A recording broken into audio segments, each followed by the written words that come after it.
phases of the ownership process with the TVR. There's, it works, it tries to kill you, and then it stops working. So far we're good. We're going.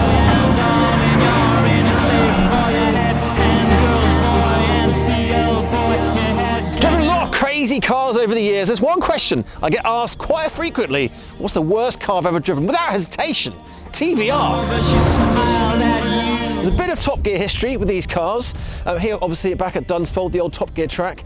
And this is the Tuscan S that famously broke past the speed camera without getting flashed, or it didn't flash it in time. It's going too fast.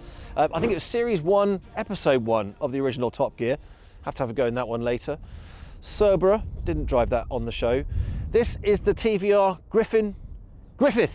Okay, that's from the primordial version of Top Gear, featured by Tiff Needell. This was the prototype car. Supposed to be quite a spunky little car.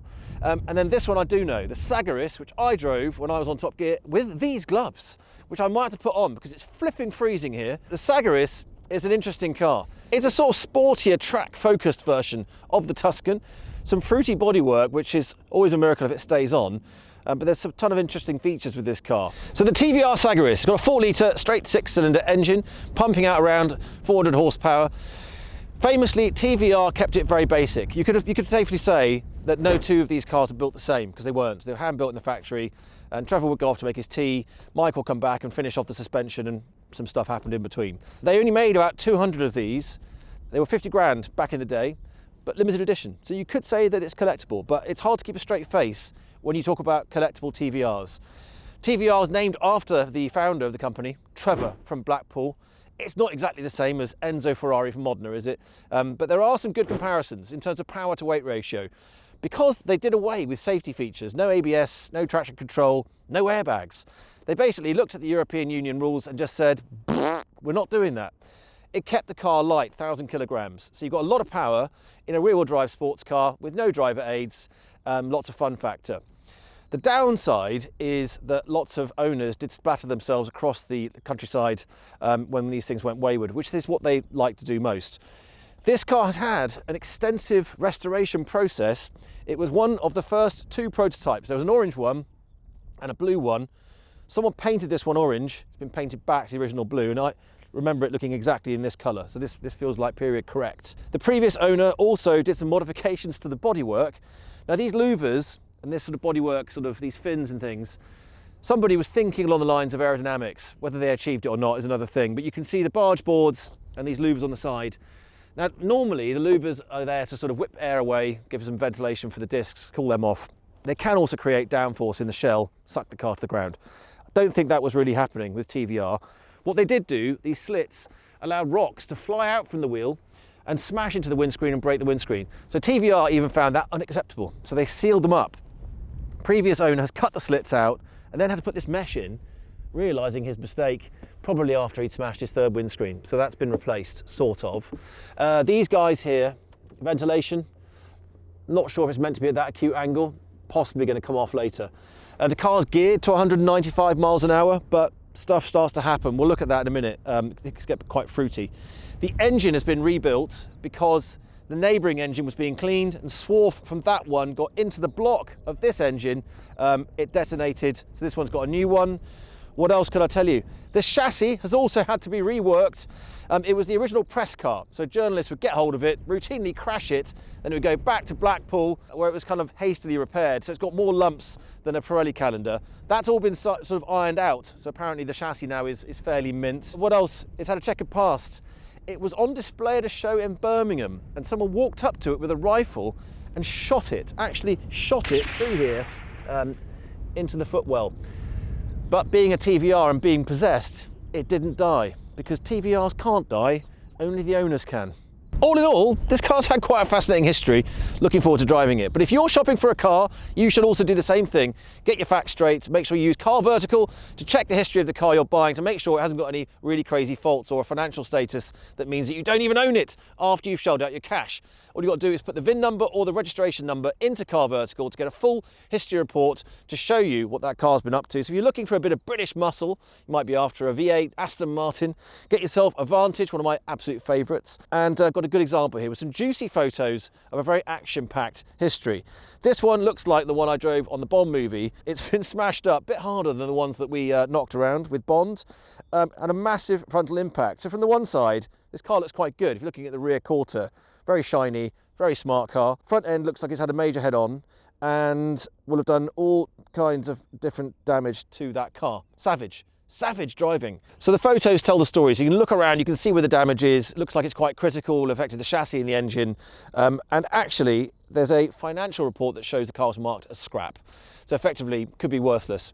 So be very careful when you're shopping. Use my exclusive discount code BCD when you use carVertical. They get 20% off. Click on the link in the description below and don't buy a smashed car.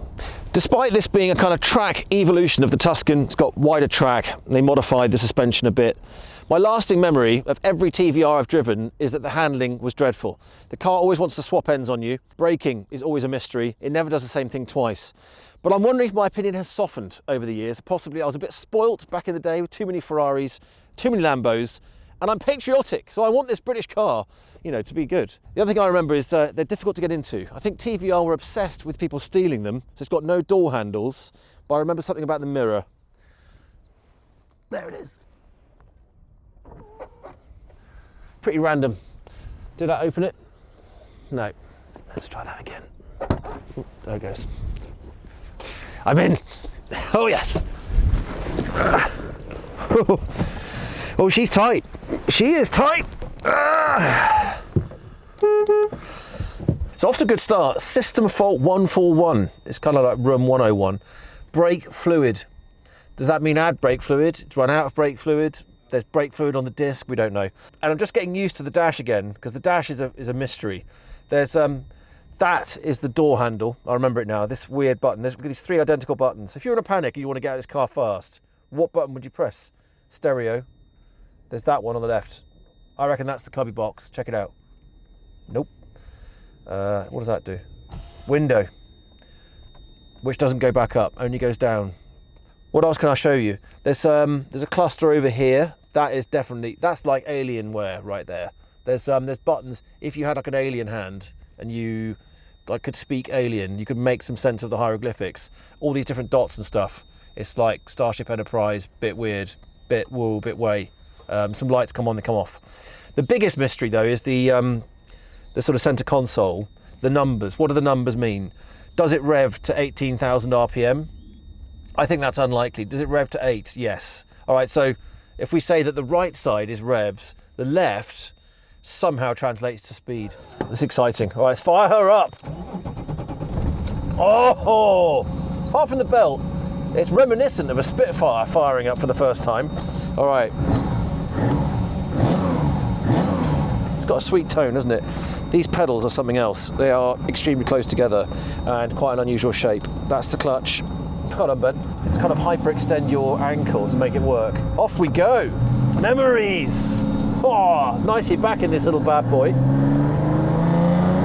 Doesn't she purr? Oh, that dash is weird. So the revs kind of go in the wrong direction. Well, it goes up, but the dash, the sort of gauge doesn't.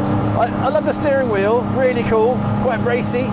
No, you know, it's not power steering, but it's very direct. It's old-fashioned, so it is connected to the front wheels, as opposed to having to go through a conduit with electronics and whatnot. But blimey, feel the tip and roll when you turn the steering wheel. Famously, because the engine's in the front, a lot of engineers will always stiffen up the front shocks. The problem with that is that you end up with not much feel and not much grip at the front end. And when something does happen, the rear starts to really rotate. And this car's been built with quite sharp turning. It's kind of like a tale of two halves. You've got the front axle and you've got the rear axle kind of competing with each other to get the job done of go through a corner. Wherever you think you need to brake for a corner in a TVR, it's always too late. It should have been last month, last week, but not at the time that you choose. They are beguiling creatures. All right, here we are. It's just a little bit of a turn in Chicago. Massive understeer, and then you get sort of on the power a bit, and some other stuff happens. The understeer, because the front springs are quite stiff. The thing is, the core underpinnings of the car, the engine, the chassis, which is pretty brutally made. If you look at it, it's like an old Victorian bedstead. It's eminently tunable, and if you gave this car to someone, and said, why don't we sort the handling on it? You know, I mean, let's try it. You could do something with it. I might do something with the seats as well. I'm sort of falling out of my chair when this thing lurches around. But it's lovely being back in it, and it is quite nostalgic. It's hard to believe it's 20 years ago, because around 2006, 2005, I drove this for the first time. Here, when I was working on Top Gear, stigging, and it's lovely being back here. It just feels like living in a real postcard. Well, they do have a limited slip diff, but I think it was slightly homemade, a bit like the engine. Not exactly sure how it worked, but I felt the slip going through the inside wheel just then. It makes you pay attention. Hammerhead, famously, is where you do test a little bit of change of direction, and the weight does get quite carried away on a TVR.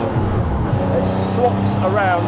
Famously, I wasn't sure if I lost a bit of time on my best lap here at 1 minute 24.6. Just starting to smell the fuel. That's normal on a TVR.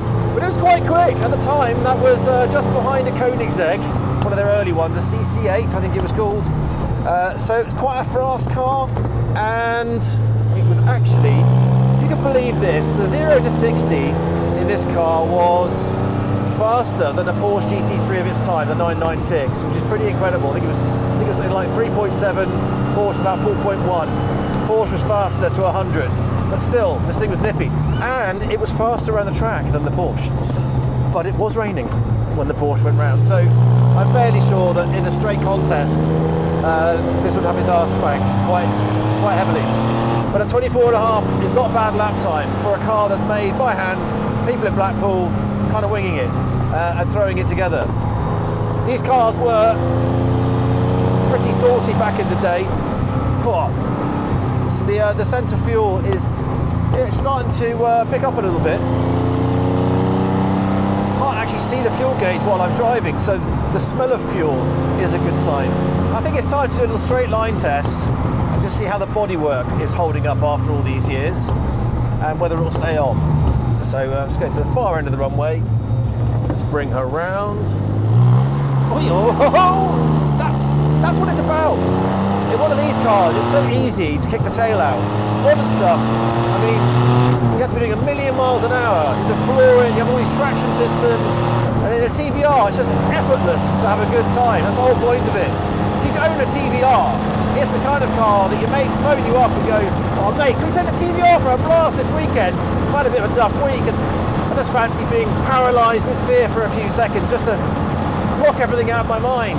And your mate goes, yeah, come on over, we'll see if she starts. There are 3 phases of the ownership process with a TVR. There's it works, it tries to kill you, and then it stops working. So far we're good, we're going. A little bit of a rattle on the door. TVRs have also been known to blow the rear screen out when too much air comes into the cabin. But again, so far she's holding together pretty well. Let's get on those brakes.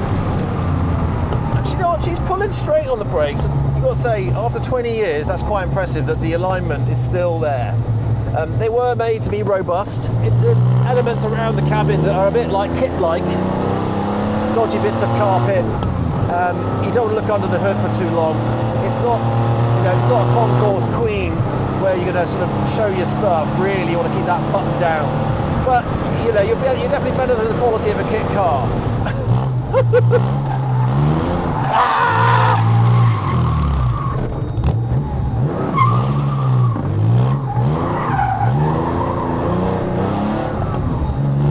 Damn, she's still got it.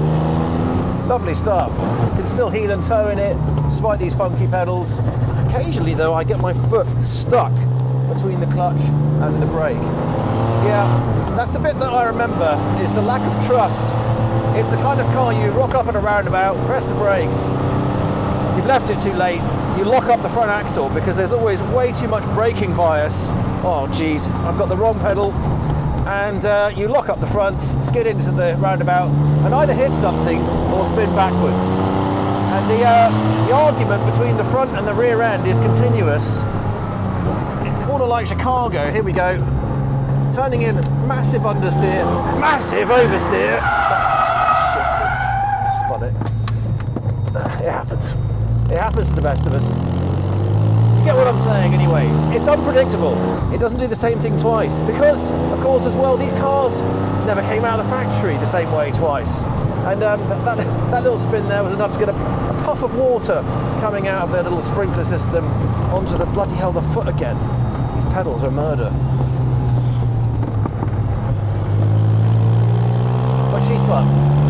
It's just, the car is really engaging. You can feel everything, obviously super analog, but is it a peak handling car? No, of course it's not. It's just, but it is a barrel of laughs. You have to laugh. You have to be a kind of cup is half full type of person, a bit like the owners. You look at those guys. You just got to enjoy every minute in something like this. All right, remember to brake earlier. All right, here we go. That's better. There's a bit of screeching, but not too much. Shit! Stay professional at all times. I'm not even sure what caused the rear to break away that time. There's something curious in the diff, definitely. Either that or it's the way the suspension is set up at the back. It's just like one of those tyres to freewheel and accelerate. Very perplexing. Understeer, oversteer, back to understeer. You don't quite have full control of the helm. I think that's partly the issue. I suspect the Tuscan could be a little bit more nimble, so I will try that one next. You can see why the owners love them! Because they're wicked fun. And they just scream authenticity. But you can see how they got performance out of it.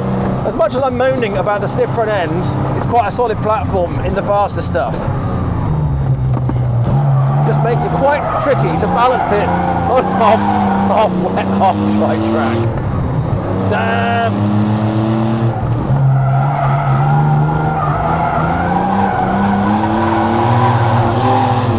That was a bit more like it. A bit. Get in there.